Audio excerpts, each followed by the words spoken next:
말씀은 요한복음 6장 7절부터 13절까지의 말씀입니다.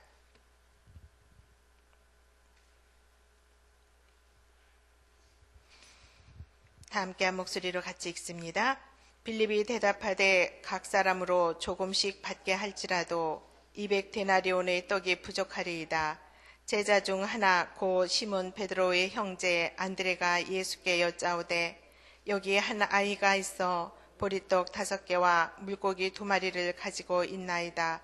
그러나 그것이 이 많은 사람에게 얼마나 되겠사옵나이까? 예수께서 이르시되 이 사람들로 앉게 하라 하시니 그곳에 잔디가 많은지라 사람들이 앉으니 수가 5,000명쯤 되더라. 예수께서 떡을 가져 축사하신 후에 앉아있는 자들에게 나눠주시고 물고기도 그렇게 그들의 원대로 주시니라. 그들이 배부른 후에 예수께서 제자들에게 이르시되 남은 조각을 거두고 버리는 것이 없게 하라 하시므로 이에 거두니 보리떡 5개로 먹고 남은 조각이 12바구니에 찼더라. 아멘. 요한복음 6장에서는 어제에 이어 오늘까지의 말씀이 오병이어에 대한 기적의 말씀입니다. 보리떡 5개와 물고기 2마리로 5,000명을 먹이시는 표적 이적의 말씀입니다. 그런데 이렇게 많은 사람들이 예수님을 따라온 이유는 어제도 말씀드렸던 것처럼 예수님이 병자를 고쳐주었다는 기적의 소문을 들었기 때문입니다. 따라서 요한복음 전체에 흐르는 예수가 과연 누구냐? 그리고 그분은 도대체 어떤 분인가라는 사람들의 근본적인 의문과 질문을 가지고 사람들이 모여든 것이었습니다. 이에 대해 요한은 요한복음 20장 31절에서 목적을 밝히고 있습니다.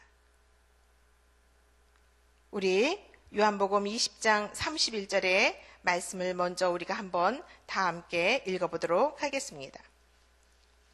요한복음 20장 31절의 말씀입니다. 시작. 오직 이것을 기록함은 너희로 예수께서 하나님의 아들 그리스도이심을 믿게 하려 함이요 또 너희로 믿고 그 이름을 힘입어 생명을 얻게 하려 함이니라. 아멘. 이렇게 말씀하고 있습니다. 요한복음의 기록 목적에 대해서 말씀하시는 것처럼 6장 주제는 생명의 떡이신 예수 그리스도다라고 말씀을 드렸습니다. 예수 그리스도께서 하나님의 아들 되심을 말씀하고 있습니다. 그렇다면 예수님께서 제자들과 예루살렘에서 갈릴리 바다를 건너와 산에 오르고 들판에 제자들과 함께 앉아 계시며 5,000명이나 되는 큰 무리의 사람들이 자기에게 오시는 것을 보시고 빌립아, 우리가 어디서 떡을 사서 이 사람들을 먹이겠느냐라고 물으시자 어제도 말씀드렸던 것처럼 제자들도 빌립도 걱정스러운 문제 앞에 놓여 있었습니다.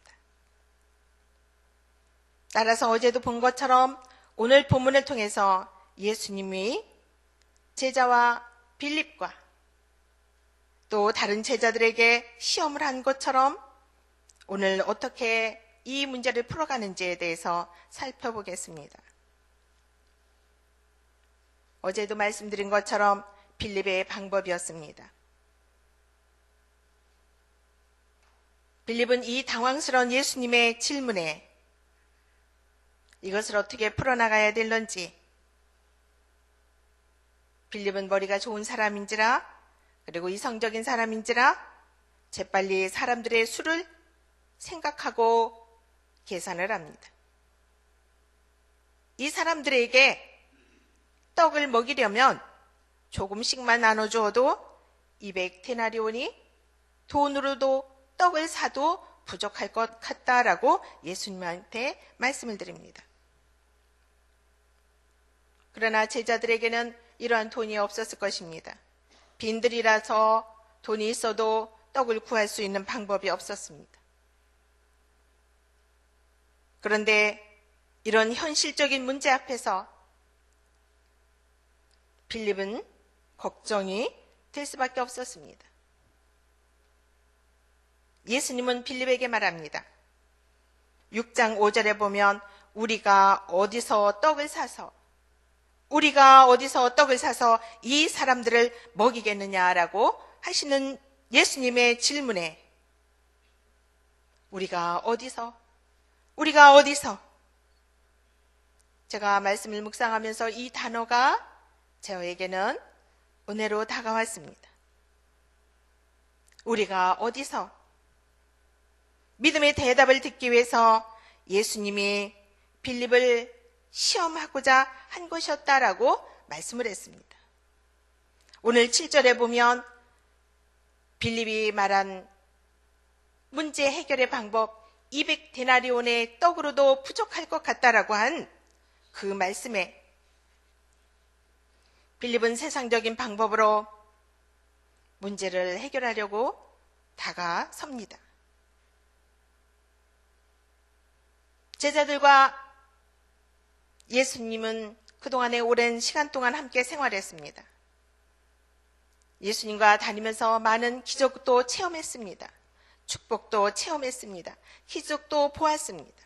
삶의 문제, 그러나 삶의 현실의 문제 앞에서 한없이 근심하며 걱정하는 믿음으로 또 그렇게밖에 할 수 없었음을 예수님에게 보여줍니다.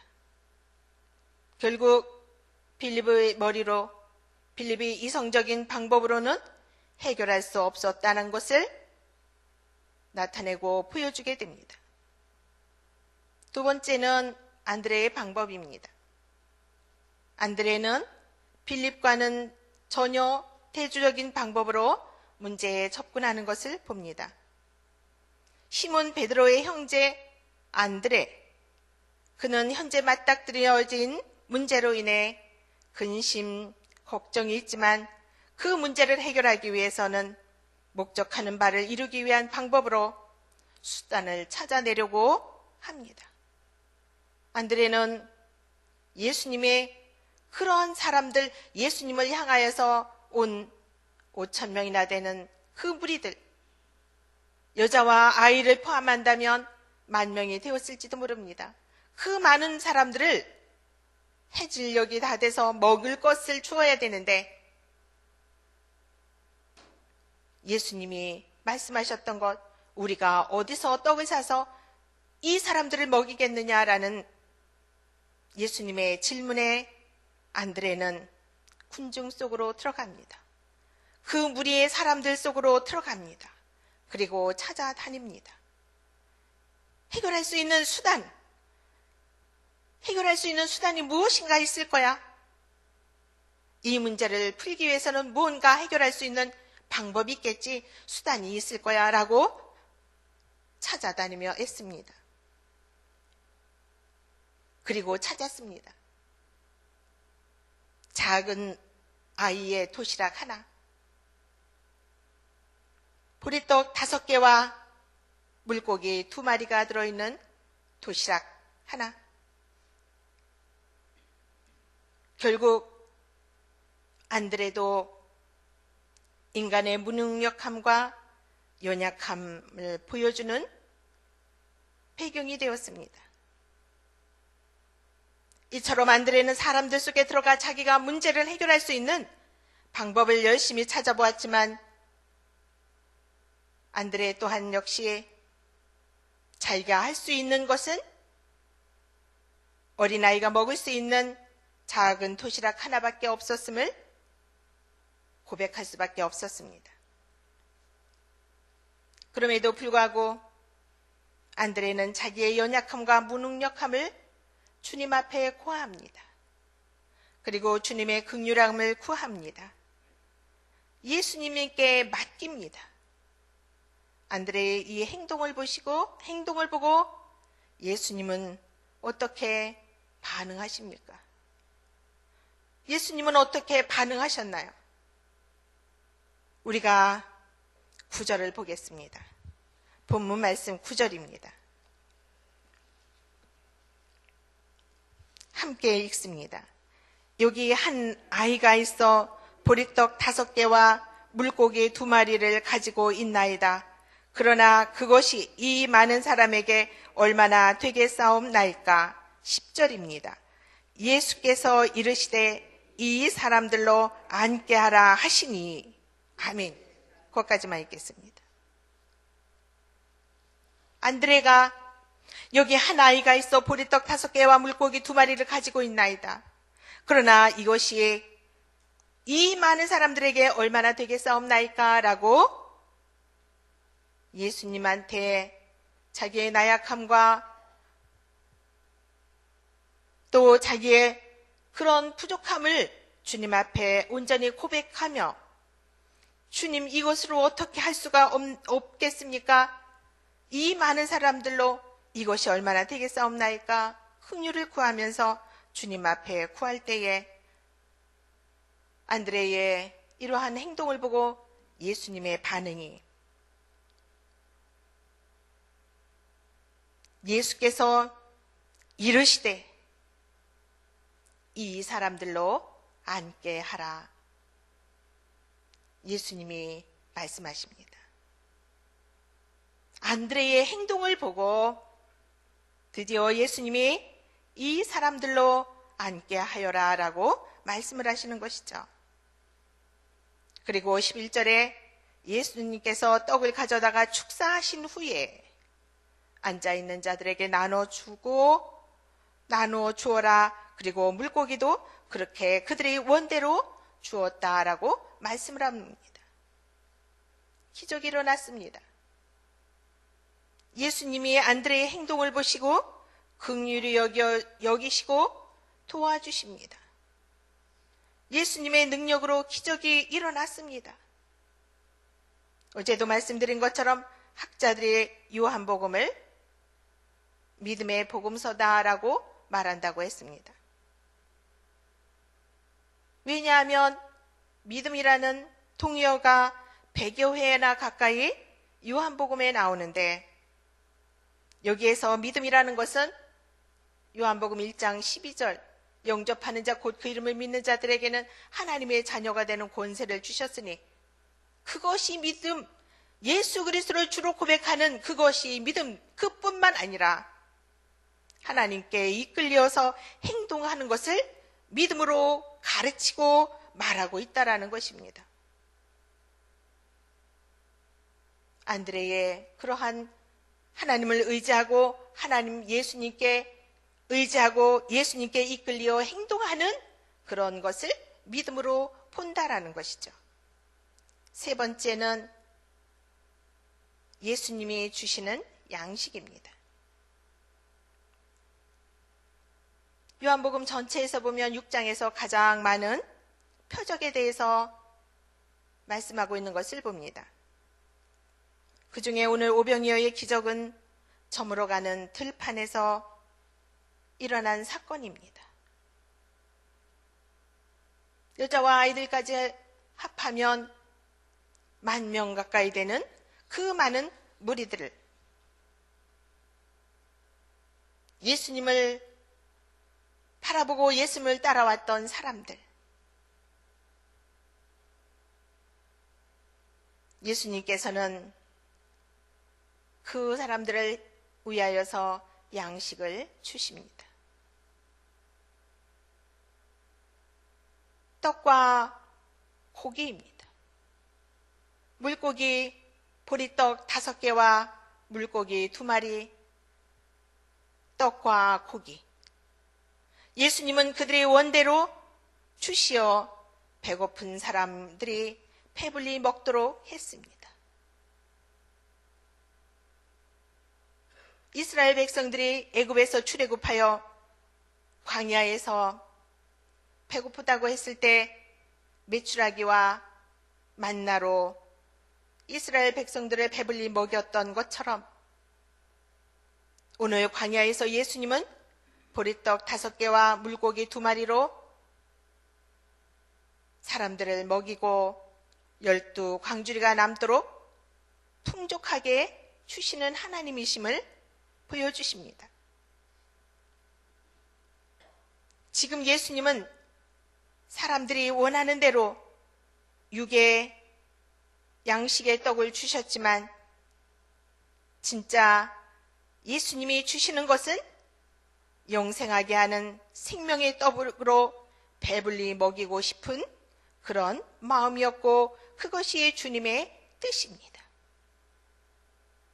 따라서 이러한 주님의 뜻은 뒤에 나오는 말씀을 보면 영생하게 하는 생명의 떡에 대해서 말씀하시는 것을 볼 때 잘 알 수 있습니다. 그런데 사람들은 아직까지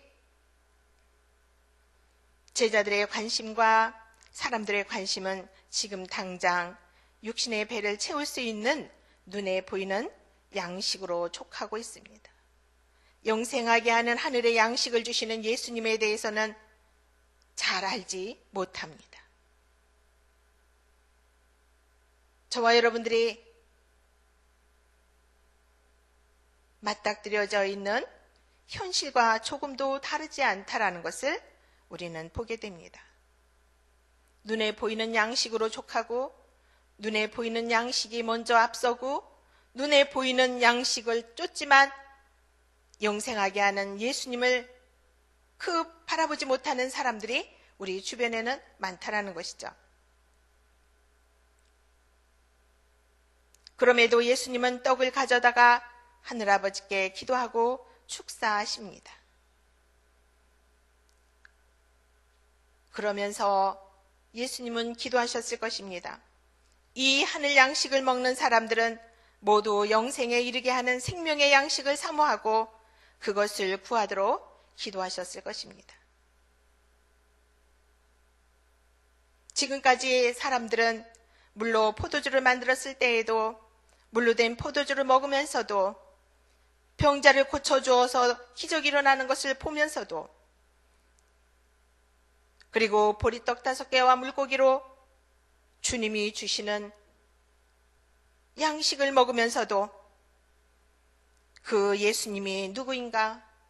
지금 저기 계시는 저 예수는 누구인가라는 그런 의문과 질문을 가지고 있었던 사람들을 향하여서 예수님은 육신의 문제뿐만 아니라 영생하게 하는 생명의 떡을 주시는 하나님의 아들이시라는 것을 예수님이 그들에게 전하고 싶고 그들에게 말하고 싶고 그들이 믿게 하기 위해서 이렇게 말씀하고 계시다라는 것을 성경에서는 말하고 있습니다. 이렇듯 요한복음 6장에서 가장 많은 기적을 보여주시면서 오병이어의 기적을 통해 사람들이 먹이신 것은 아까도 읽었던 20장 31절에서 그 주님의 뜻이 어디 있는지 하나님의 뜻이 어디 있는지 또 요한복음을 기록한 목적이 어디 있는지에 거기에서 목적을 기록하고 있다라는 것입니다. 저와 여러분들이 오늘도 삶을 통해 예수 그리스도가 주시는 하나님이 주시는 영생하게 하는 떡, 생명의 양식을 사모하시는 은혜가 있으시기를 주님의 이름으로 소망합니다. 요한복음 20장 31절 우리가 다시 한번 우리가 살펴보도록 하겠습니다. 찾으셨으면 다 함께 우리가 읽도록 하겠습니다. 오직 이것을 기록함은 너희로 예수께서 하나님의 아들 그리스도이심을 믿게 하려 함이요 또 너희로 믿고 그 이름을 힘입어 생명을 얻게 하려 하심이니라. 아멘. 기도하시겠습니다. 사랑과 구원의 아버지 하나님, 오늘도 주님의 사랑의 은혜로 저희들을 구원해 주신 것 감사드립니다. 영생에 이르는 생명의 떡을 주셔서 주님을 아바 아버지라고 부르게 하여 주심을 감사드립니다. 천국 백성 되게 하여 주심을 감사드립니다. 오늘도 주님의 말씀에 더 민감하게 하시고 하나님의 빛된 거룩한 자녀로 살아가도록 도와주옵소서. 주 예수 그리스도의 은혜로 구원받은 것처럼 지금도 그 영생의 떡을 모르고 사는 사람들을 위하여서 말씀을 삶에서 실천하며 살아가도록 도와주옵소서. 거룩하신 예수 그리스도 이름으로 간절히 기도드리옵나이다. 아멘. 공동기도문 1번 예배입니다. 우리의 예배를 받기에 홀로 합당하신 창조주 하나님, 말씀 삼 공동체가 주님을 예배할 때마다 영광을 받으시고 삼위일체 하나님의 임재와 현존으로 응답하옵소서.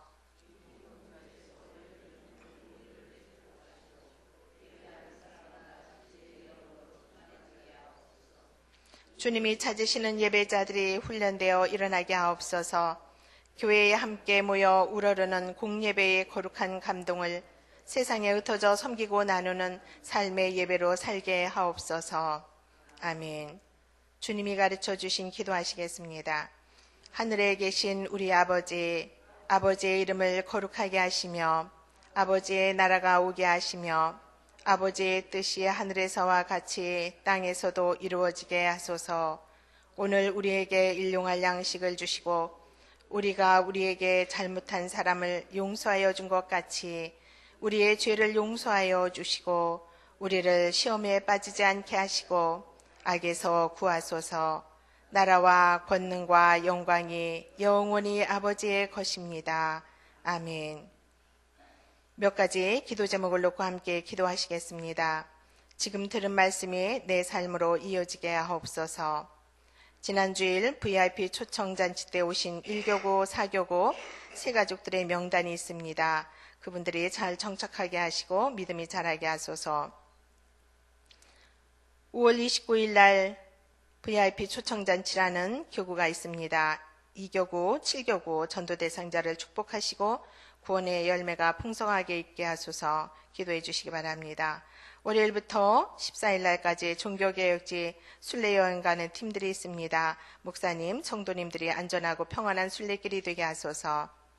진행하고 있는 꿈송, 성경통독, 제자반, 전도폭발 등 말씀 삼 훈련을 통해 말씀을 삶으로 실천하며 살도록 위해서 기도해 주시기 바랍니다. 성도들의 가정과 직장과 삶, 자녀들을 축복하시고 평안하게 하시며 경제에 어려움이 없게 하소서 위해서 기도해 주시고, 지진 구마모토 현 또 에콰도르에서 지진으로 인해서 많은 고통받는 사람들이 있습니다. 전쟁, 질병, 고통받고 있는 지구촌 사람들을 긍휼히 여겨달라고, 또 상처와 치유되고 복구될 수 있도록 위해서 기도해 주시고, 여러분들이 가지고 나오신 기도 제목을 아뢰신 후에 삶의 자리로 돌아가시도록 하겠습니다. 다 같이 기도하겠습니다.